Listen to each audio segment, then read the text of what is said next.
Hello and welcome to a special edition of the Mexican Soccer Show. I'm your backup host, Cesar Ochoa, filling in for Wiso Kameni today.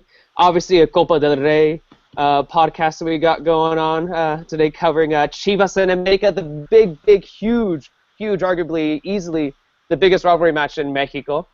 So we decided that we're going to have, why not have a little bit of a podcast beforehand? I know the game is technically 2 days away, but we'll share the video within the next couple of days. All right, so let's cut over to Naib. Naib's one of our guests tonight. Naib, how are you doing? Our tactics master, our James Harden fan over in Houston. Good. Good to see Tom as well. I mean, it's been a hectic, well, not hectic, but a lot of stuff going on. I mean, Chicharito's game, Diego Reyes and Herrera, and all the Clásico. I mean, and then also the Copa MX final, the CONCACAF Champions. Been pretty crazy. Yeah, it's definitely been a very, very crazy week, and it's just who knows what will happen on Sunday. Maybe it'll be a great way to end the week. Now we're gonna go over to Tom. Tom, how are you doing over in Guadalajara in your new apartment or house? Or maybe cave. I'm not sure where you're living. Your new place, to be honest. I couldn't possibly say. No, all good. Yeah, like Naib said, busy week. So many things going on in the Mexican game, and feel like Sunday is going to be the. I think we're losing Tom, but let's see if he'll jump on. Yeah, at least a few years. Yeah, at least the busy classical in at least the last few years, So yeah. No, I definitely agree as well. It looks like especially Chivas, that were struggling within the past few years, but now they're right now at first place, believe it or not, and it's gonna be fascinating to see what happens. All right, so obviously we're here to talk about the Super Clásico. So the first question, and I'm gonna go over to Naib on this one. America, it seems like their last convincing win that they had was against Chiapas, and it was that 5-0 win in February. And since then, they've really struggled in the attack. They've really struggled scoring. And we can see, just how much they really have had problems, earlier this week, against the Montreal Impact in the CONCACAF Champions League. So, Naib, tell us, what's wrong with America? What's happening with them right now? I think, there's a lot of things going on. I mean, I think the new coach in Matosas, just the change that occurred around January. Matosas, I don't see Matosas and Mohamed being two similar coaches. So to ingrain ideas into this team has been a little bit complicated in that sort. The injuries, Peralta has been in and out. Muñoz is coming back from an injury. And number three, I would say it's how vulnerable the team is on defense.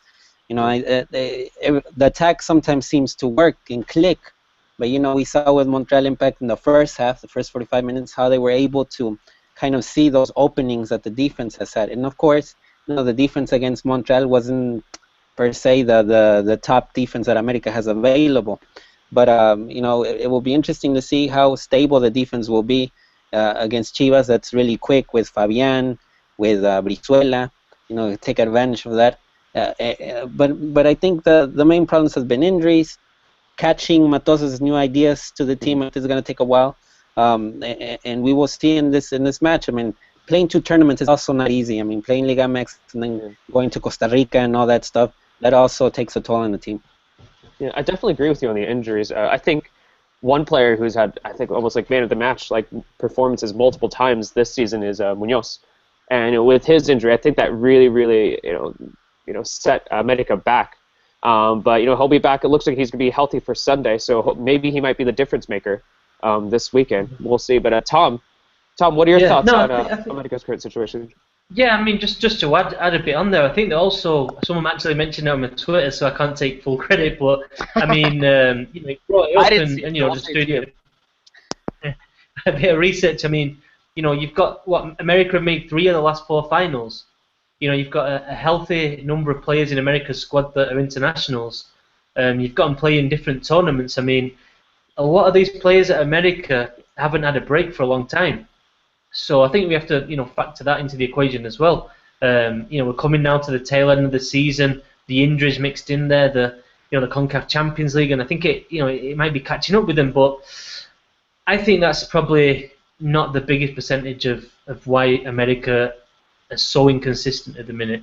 I think it's what Naib said at the first, that changeover from Mohamed to Matosas, because it's a philosophically like the, it's a huge change in playing style. I mean, Mohamed's just that kind of pragmatic. We're going to get the win. I mean, he doesn't play really ugly football or anything. It's just very much pragmatism. How we're going to get this result. Whereas Matosas is a complete dreamer. I mean, I love him because his teams are exciting. I mean, they're genuinely exciting. It's never boring. I mean, look at that Montreal game. He's putting on Oribe Peralta for who came off the other day for Oswaldo Martinez at half time. Yeah. And it's like so. But I think that's been a problem. I don't think it's like America's defense that's the problem. I think that it's the setup of the team. I think that they lost Jesus Molina to Santos Laguna after last season. And I think he was the holding midfielder. And you look at the minute, you've got Cristiano Pellerano. Now Pellerano traditionally is a holding midfielder, but you could argue, and with Tijuana when he played there, he was used further forward. So you could argue that in Club America at the minute, in the starting 11, there's only like I'd say 4 players who are real defenders, because Paul Aguilar, you could even argue if you look at his heat spots and his average position on the pitch, it's almost like a winger. It is ridiculous. Well, that's why he plays with the national teams. Yeah, that makes sense. He's definitely more of a wing back. Yeah, it's a wing back, and I spoke to Carlos Salcedo the other day on Thursday, and he said we're looking to take advantage of when those fullbacks push so high up for America. We're looking to hit them. I mean, we'll get onto that, but yeah, I think it's just that change. And John Sutcliffe at ESPN came out with the story saying that the players aren't too happy with Matosas. We've heard earlier in the season Pablo Aguilar mentioned that the defenders aren't happy. They want more protection. So yeah, I think that's an issue as well. I mean, I think that these players are a lot of them were quite loyal to Mohamed, and they didn't like the way that he was thrown out for Matosas, and now there's some kind of growing problems with the changeover. I mean, we saw that how fickle America ownership were Mohamed. Do we think that if Matosas loses this weekend, do we think he's going to get sacked afterwards? Do you think they would be willing to do that before potential move to the preseason? Do you guys think that's or postseason? Do you guys think that's a possibility, or do you think they would still keep him afterwards? I don't know. I'll go to Naib. What are your thoughts? I mean, it's complicated. I mean, I think the CONCACAF Champions is kind of a deal that, by the history of the tournament and how all of the Mexican clubs that have been involved in this have won it, it kind of adds that pressure of America has to win it. But I think it's not fair, because I think the problem with Matosas right now is that, right now that Tom was talking, Pellerano is a player that was really, thankful to Mohamed. So it's kind of a player that Mohamed brought to America. Goltz is a defender that Mohamed brought to America. Paulo Aguilar is a defender that Mohamed also brought to America. Matosas really, he has great talent up forward. Quintero, Peralta, Benedetto. Any coach in Liga MX would want to have that. But I think he hasn't been able to really plan his team. And I think that requires the summer. But everything, when Matosas accepted the offer, I think he knew that there was going to be this pressure. I mean, at it. America's the current champion. America's the clear favorite in the CONCACAF Champions because of the team that it has. It's not a bad team. It's a 5-star starting 11, basically, in CONCACAF. So the pressure will be there. But if it's from my opinion, I think if he loses the Super Clásico, there's no problem. I think the problem would be if he loses in Montreal. Yeah. No. Yeah. I think if they lose the Super Clásico, you never know. You never know with America. You don't know what's going on behind the scenes. I mean, there's rumors of this. There isn't a good relationship, but then there wasn't a good relationship when Mohamed was in charge. Between him and the director. So all's not well at America. So you never know what kind of reaction a loss in a Super Clásico, and it depends on the kind of loss as well. It would have, but I'd say no. I'd say that they're going to see it out till the end of the season and then take it from there. But yeah, I think Matosas hasn't helped himself in certain ways. In that, I think a couple of games early in the season, he played with 3 centre backs, and he almost reverted to the Miguel Herrera's kind of DNA of the team, of let's just play like that. A lot of at least a substantial amount of the players are still there. They understand it. They know what they're doing. in that system. And I think that they played really well in those games. And it was, I feel like he's not compromised as much as he should have done, knowing, like we've said, that he does need a summer to get this team going. But with that in the back of his mind, maybe he should, at least like Mohamed when he started playing a back five and gradually moved it to a back four. So yeah, I think that he has to take some of the blame for rushing so much into producing this, into making it Leon Mark II, basically. Yeah, no, I like speaking of Leon, I like how you called him a dreamer. I can't help but think of like just the Leon from last season. They would get some you get some erratic results like 4-3s, 3-0s. They're always really high scoring, really ridiculous games. So I guess maybe America shouldn't be too surprised with that. But switching gears, let's go over to their opponents, Chivas. So we'll go over to Tom since obviously you're in Guadalajara. So Tom, what's the mood like? How are Chivas going into this Clásico? What are your thoughts? No, yeah, I mean it's they lost the Copa MX final on Tuesday against Puebla, playing mainly reserve players. But I don't think that's dampened the spirit at all at the minute. I mean, there really is a belief that Chivas can do this, and there's an excitement that I've not seen. I've been living here 7 years now, and I've not seen a Clásico that Chivas fans are so excited about. I mean, the context of that is that America have reached 3 of the last 4 Liga MX finals, and in those seasons Chivas have finished 17th, 16th, 15th, and 16th, and now Chivas all of a sudden are in first position. All of a sudden, they're the best defense in the league, and they're looking nailed on for the for the playoffs. So just everything surrounding the game. I mean, tickets going for between, what was it? It was 2,000 pesos up to 3,500. So yeah, $130 for like a ticket up top, and $230 like down below. And the minimum wage in Jalisco is less than $5 a day. Average wage in the state of Jalisco is less than $600 a day. So you've got tickets going for $100, $200, $300. You can get a nice perspective of just how much that is really down here. So yeah, I mean, absolutely, there's a big intensity. I went down to the stadium on Thursday for the media day, and there's a few hundred fans outside. I think a lot of them looking for tickets. I mean, tickets were sold out on Wednesday, so there's just a big real excitement about this game. Yeah. And I think maybe if this was another bad year for Chivas, maybe the Copa MX loss would be a little bit more detrimental, and it would hurt a little bit more. But I think that they've already completed the main goal, which was to avoid relegation, which was the biggest worry. Now they're in first place. I feel like it's kind of understandable that there weren't too many hurt feelings for Tuesday's loss against Puebla.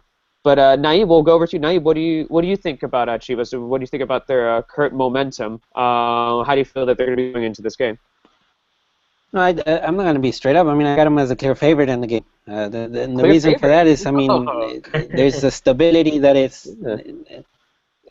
I mean, and the reason I say it is because everything's clicking at the moment, and let's keep in mind, in Copa MX, Chepo was respectful to the players that had played all that tournament. Yeah. That's why he didn't use that many starters, quote unquote starters in the starting 11 in Puebla. Even the subs were kind of like it's a perfect moment for them. I mean, they're playing the arch rival.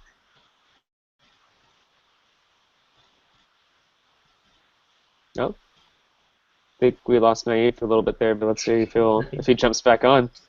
That's the internet in Houston, Can't trust it. Yeah. No. Tom, did you want to? I don't know if you wanted to jump on anything else about Chivas at the moment. I mean, I guess we were talking about the Copa MX. Yeah, no, it seemed like like Naib was saying, he was using backup players, and the subs that he was making too. It seems like Chepo was definitely, like I said, respecting the players who were doing well in that tournament.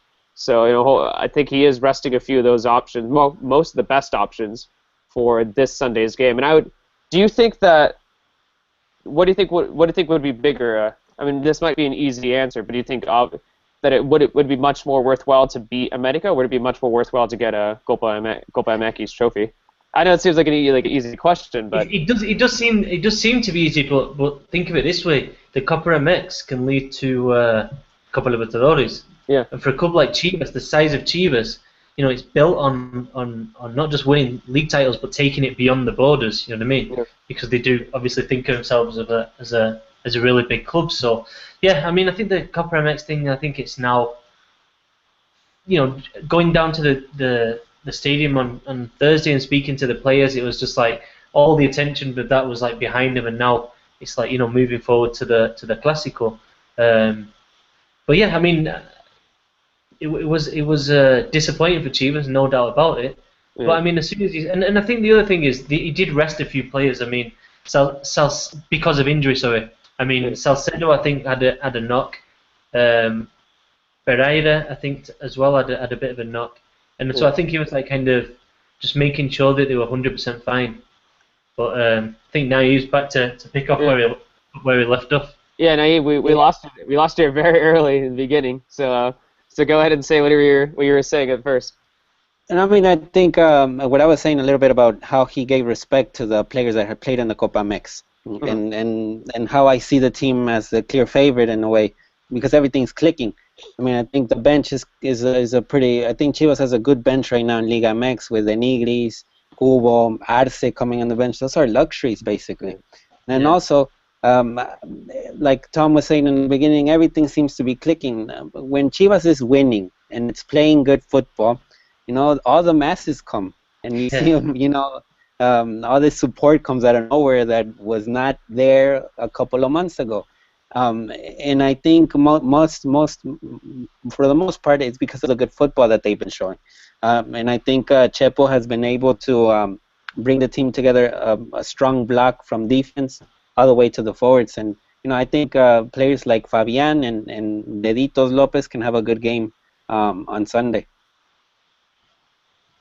Yeah, we'll see how that goes. I think I expect a big performance from Fabian. You seem that this would be the kind of game where Fabian would love, like he would just love to indulge in a moment and just score a goal against America. All right, so now let's go to the keys to the game. So we're gonna go over to Tom first on this one. So Tom, what are your keys to the game for either side? Choose both. Choose one. Don't choose Yeah. literal keys. I mean, Just choose. yeah. Yeah. First of all, I'm going to disagree with Naive a little bit. He All said right. Chivas clear favourites. I don't Yeah. see it that way. Just because this America team at the minute, I mean, I think we mentioned in the last podcast, but just so difficult to predict. Like, and I got a little bit of stick on Twitter after the America Montreal game because I said straight away after the game, I'm putting America favourite to win the trophy in Montreal. But I'd say that America are favourite almost in any game because if they do get it right, I think that especially in the CONCACAF region, I think they're the best team player for player Yeah. in the region. Now that doesn't I mean, if you've got the best players, it doesn't always mean you have the best team. And I think that right now Chivas have the best team. But if America can get clicking like they did against that Herediano, then they can beat Chivas and maybe by a couple of goals. I mean that would not surprise me one bit. I think they're a real, like we said before, Jekyll and Hyde team. But I think the key for this game is from the Chivas point of view. Maybe Naib can cover the more of the America, but I think that the atmosphere is going to be absolutely intense.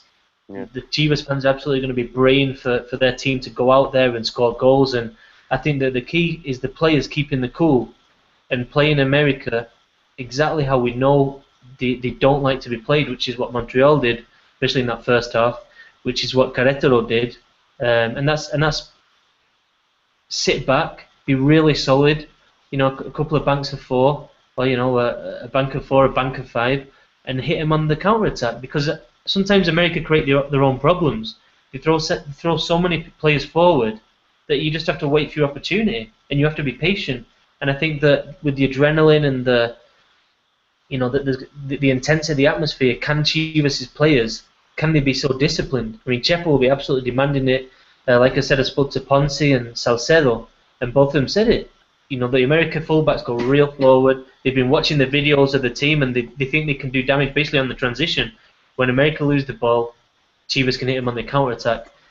So I think for me that's the key. How can Chivas kind of if they go, if Chivas go after America and try and play them at their game, they'll leave space for America, and I think America will absolutely do damage because whether there's problems between Matosas and the players or not, this is a Clásico. All America's players are going to be absolutely fired up. It's not going to be a case of giving them giving 95%. It's a Clásico. Everybody knows the whole nation's watching. They're going to be giving 100% whether they like Matosas or not. Yeah, I think. Just one thing, real quick with just quick with the thing with America though is like during the last 8 league games, America has scored 4 goals and has won 3 of those matches by the small margin of 1-0. I was doing that research, and I mean the outlier is that Ediano game. I mean, you're wowed by it because it was so spectacular. But if you follow the recent league games, I mean, it's been really pathetic in America sense of this, being there's grandiosity. So I mean, it's a little bit complicated from the America point of sight because really, if Benedetto's not on fire, there's something in trouble because that's where the goals are coming from. And also, if you see that Cholos game, I think I like going back to that Cholos game, America Cholos, because Cholos just counterattacked America and just demolished the defense. And it was practically, I'd say maybe it will be the kind of the same lineup in the game against Chivas. So, I mean, if they manage to do that, that would be a key for Chivas. Yes, Cesar. No, I was just kind of along the same lines. I'm just going to talk about how what's going to be really, really difficult for America is trying to break Chivas' defense, because I think the defense has been one of Chivas' best strong points, and that best in the league. Yeah, and then if we look, the Chivas have only allowed 1 goal at the Omni Life this season, and that was I think in January against Pumas, and it's ridiculous that no team, like not even just like it's not losses, it's not ties, it's just no team has literally scored against Chivas at home since then. So it's gonna be very, very difficult for America to try to break that. And like Naib said, they've been pretty poor. America have been pretty poor in attack, and it's gonna be interesting to see how that plays out this Sunday, because I could see how a player like Sancedo could really frustrate them this weekend. Big game for him as well. Big game for him. Yeah. I mean, he'll be up against Oribe Peralta. He's just got his international chance. So, this is, and also, just a couple of years ago, he sent out some tweets saying that he kind of liked America, and then as soon as he signed for Chivas, all the fans and the media were on his back. And I spoke to him about that. I asked him, and I said, does this mean more to because of the tweets? And he said, no, I mean, that's behind me now. I've got to just prove myself. Any football player, they've just got to prove themselves on the field, and not with the media and not with the Twitter. You have to prove yourself on the field. So I think his great grandfather plays for Chivas as well, so that helps. All right, so any other keys to the game, guys, before we go to the predictions? I would just point out if there's a weak link, I think, in my opinion, in Chivas is Miguel Ponce. And I will say that because the game against Puebla, and the Copa Mex he played, and I didn't see that. And he's not so intense in the defense. In attack, he's pretty good with the crosses. But if America manages to get in through that side, they could cause trouble. If Darwin Quintero plays maybe his best America game so far in the season, that could cause trouble there for Chivas. Yeah, and I think on the other side as well, the other fullback, Raul Lopez, he's not a natural fullback. I think he's had a brilliant season, don't get me wrong. I think it's been absolutely sensational. He was on loan at Coras de Tepic last season, and but he played winger there, and so Chepo's kind of made him into this right back. But I think that if you've got a player like Quintero, obviously could swap wings as well.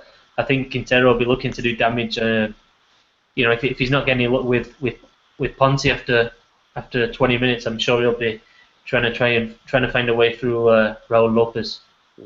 I still think I think it's going to be hard for them to break up like Salcedo and Pereira in defense, and Michel has actually he's done fine this season in goal. I thought I was a little, like most other fans, I thought it was a little weird that he took out Toño and that Toño wasn't in goal, but Michel has been fine, and after that save, from in that PK from Poncho and against Atlas, obviously I've been more than okay with Michel in goal. Yeah, right. No, that's the thing. I mean, Chepo's decisions. I mean, highly criticised for that decision. I mean, I didn't like it either, to be honest, because I think Antonio Rodriguez is a great keeper, but up front as well, playing Omar Bravo just like tunnel vision. Omar Bravo is gonna play, and Cubo Torres doesn't get a look in. But I mean, Bravo scored a good few goals, a few really important goals, and like looking back with hindsight, you've got to give Chepo the credit and say, he knew what he had to do. He wanted these experienced players in there because they've been there, they've done it, and the leaders, and look where they are, they're first in the league. Yeah. It's difficult to criticize him at the minute. And the funny thing is, like, I was definitely one of those people out there who really wanted Kubo to start as well. But I think in his last two appearances, he's been bad. I thought he was awful on Tuesday night against Puebla, and earlier, I think the week before, national team. In the week before into the national team, I personally thought he was the worst player on the field. I thought he was dispossessing everything. I thought he was falling, trying to call fouls a little bit too easily. So I think maybe I saw that and I was like, well, maybe Chepo is getting it right, by not giving Kubo too many minutes. Actually, I spoke to Kubo as well on Thursday, and I don't know, he wasn't his usual self. Usually he's quite bubbly and he's like, he talks and he was just kind of like, I know it's a bit of a cliche, but it was like a robot. Oh, come on, Tom. That was too easy. Sorry. But say that he was just doing a dance in a corner and just like, he's not on a stick. No, but I mean, he just like, I was asking, Houston, you must be excited, and I was asking him, are you going to miss this, And when I say this, I wasn't saying just Chivas because everybody knows how much he loves Chivas. And when I say this, I mean 5,000 people in the stadium, a whole nation watching a game. Because, I mean, I'm a fan of MLS. I think it's going in the right direction, but you don't get that in MLS. You know what I mean? You don't have that same intensity. You just can't argue that there is. And he said, yeah, I'm going to miss it. These are my roots, blah, blah. He was like, it just didn't seem like he really wanted to speak. It didn't seem like completely there. You know what I mean? Yeah. Wasn't like focused or something. It was slightly strange. I could potentially understand why he'd be a little off after. Like I said, I think he hasn't been doing well recently. And then when he got that opportunity to shine, everybody was watching the Copa MX final. I don't think he did that well, and he didn't do that well for the national team either. All right, so the show's winding down. We're almost hitting the 30-minute mark. So let's hear some predictions, and we're gonna go to Naive. Naive, what's your prediction for the match this weekend? I got 2-1 Chivas. I got Fabian and Bravo scoring a goal, and for America, I'd say Pellerano scores one. 2-1. Okay, Tom, what are your thoughts? I think it's going to be a draw. I think it's going to be no one wants that. No one wants to die. I'd say a 2-2. And I don't know. I say that because I think it'd suit both teams. And I think when there's a scoreline that suits both teams, psychologically, you reach that level, you reach a 1-1 or a 2-2, and will they want to throw themselves forward? Maybe Matosas will because that's what he's like, but I mean, I think that a 2-2, a draw, a point would keep practically qualify Chivas for the Liguilla, and a draw would definitely keep Matosas in his job. So I think it'd suit both of them. So I'm going to say a 2-2. 2-2. All right, I'm sticking with the 1-0. I think Brizuela's going to make a good run, and then he's just going to cross it, and it's going to hit like Bravo in the back of the head.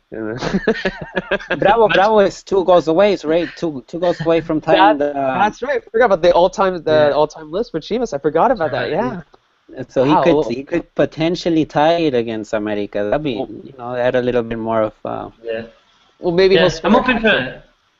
Yeah, I'm hoping for a game that's like. I feel like these classical. The last one was absolutely awful. Yeah. I think it was 0-0, wasn't it? Yeah, it was 0-0. 0-0, yeah. And like Chepo knew that he didn't have a team, so he just defended. But I'm hoping that this one. I think it's been quite a few years since we've seen a Clásico. There's been a really hard fought, and both players kind of a little bit of needle between both sides. And I think tomorrow I'm hoping for. I mean, on Sunday I'm hoping for a little bit of that. Hopefully a bit of spice to the game. A game that like kind of. That lives up to the billing that we give it. Yeah, I mean, one thing real quick. I just wish there was not a CONCACAF Champions League final in the middle of all this. I just wish it was just regular Liga MX game, Chivas America, and America didn't have to do a trip to Canada. I mean, it does. I think the players think about that when they take the pitch as well. But there's still plenty at stake, still though, because there's like a .3 point difference between first and like 18th. I know I'm being joking there, but like it's a close race right now in the league table. So I think if all the results work in their favor, America could potentially sneak into first place with a win over Chivas and go back up to first place. So we'll see. There's a lot at stake. I hope they do. I hope they do come out and there maybe, like Tom says, there'll be a little bit more fire in this game. All right, guys. I think that about wraps it up. Any last thoughts about the game before we head out? I'm just excited to be going. Pretty lucky that I'll be going on Sunday. So yeah, can't wait for it. Honestly, can't wait for it. I think it's going to be. Are you performing at the really, halftime really show or something? Well, you have to tune in and watch, won't you? All right, Naive, any final my thoughts? conclusion would be, I mean, Chicharito scored this week in Madrid. I mean, it's a cherry on the cake for Chivas fans. And this is from I go for America and everything, but I mean, looking at the whole picture, I mean, it will be a great week for Chivas fans if they get the win, considering Chicharito scored such a big goal in Spain this week as well. We'll see what happens. Maybe it'll be a 2-2. Maybe it'll be 1-0. Maybe it'll be, like I saw Sergio Tristans, maybe it'll be 1,000,000-0. But either way, I'm sure it'll be an exciting game. But thank you, guys. Thank you to everybody who watched. Thank you to everybody who listened. And let's hope for a good game this weekend. But until then, I'll see you guys later. All right. Have a good night, guys. Yep.